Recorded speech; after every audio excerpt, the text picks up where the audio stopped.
Late in the evening of March 13th, General Sam Houston ordered his 350-man army away from Gonzales, the little settlement where the spark of war had first been struck.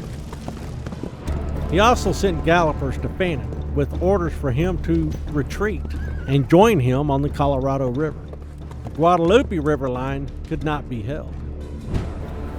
The American colonists in Gonzales packed what they could and headed east, away from danger and into an uncertain future.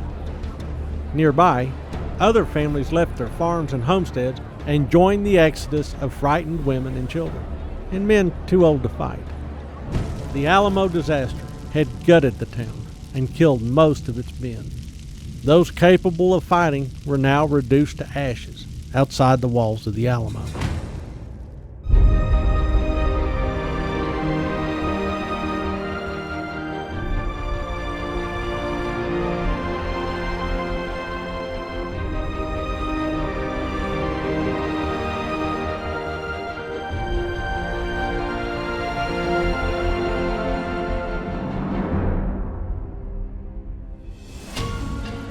Gonzales was reduced to ashes.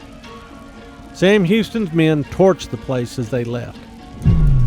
The next morning, columns of smoke rose into the Texas sky as the Army of Texas headed toward the Colorado River and a rendezvous with Colonel James Fannin and his 500 men. Once united, the nearly 1,000 Texians might stand their ground. On March 18th, Houston and his men crossed the Colorado. He now counted 500 men under his immediate command. Yet, Fannin had not arrived. Houston continued south toward the village of Columbus, where he could defend the principal crossing and wait for the rest of the army. Houston arrived, and he waited. Bare, and the centralist forces under Antonio Lopez de Santa Anna was more than 120 miles west. Goliad was nearly the same distance to the southwest. The army that arrived on the Colorado first, the government forces or Fannin, might determine the fate of Texas. Santa Anna contemplated leaving the next phase of the war to his generals. There was a crisis in Mexico City. The president, Miguel Barragan, was dead. His temporary replacement was a lawyer, Jose Justo Corro. The new leader was a centralist, but not among El Caudillo's friends.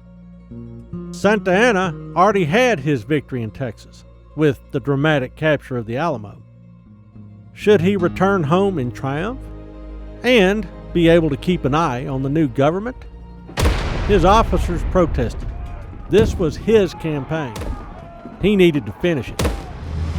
Pushing away his hesitations, Santa Anna agreed, and his army was once again underway.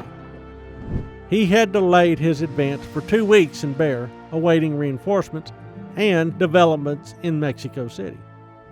He also needed to rest and restore his battered assault battalions, which had been punished in the recent fight. Now, he would lead his army on the hunt for Houston. Santa Anna scouts found him west of the Colorado River.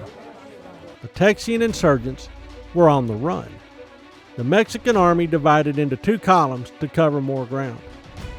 Part of their mission was to drive away all the American colonists. If his army could cleanse Tejas of these make-believe American Mexicans, then repopulate the place by real Mexicans, Santa Anna could return security and sanity to El Norte. Scrubbing Texas clean included eliminating all vestiges of the American colonies, their towns, their farms, their livestock, their laborers. There should be nothing left for them in Tejas to return to. They should go back to where they had come from. The people of Texas fled before the government troops. Their panic came to be called the Runaway Scrape.